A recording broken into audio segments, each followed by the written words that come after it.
I chose to study a PhD at Imperial because it's one of the most amazing unis in the world.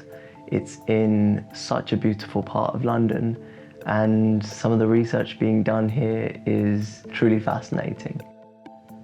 For computational students, I also think Imperial is great because they have what's called the High Performance Computing Suite, the HPC, and that effectively gives me and any other student access to a huge number of really powerful computers, so I can run my simulations, I can train my machine learning models, or do any other computationally expensive task.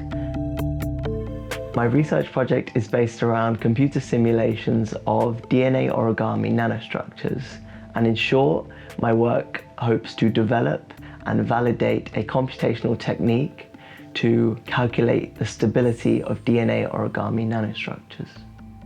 DNA origami is a powerful technique in nanotechnology in which you design DNA-based nanostructures to self-assemble in a one-pot reaction.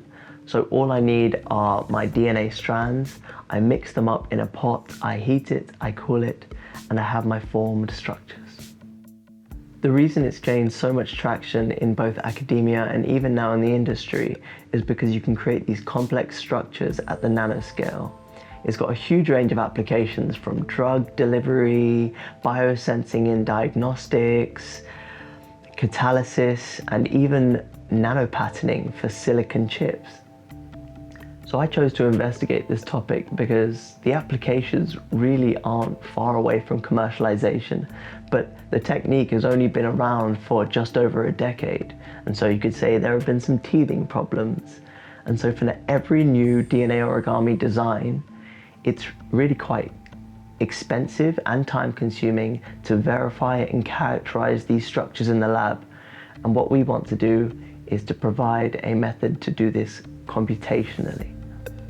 I think that the skills that I gained during this research, for example, in programming and software development, obviously in biological simulations, and maybe even machine learning, would help me open doors and give me opportunities that I wouldn't have otherwise had.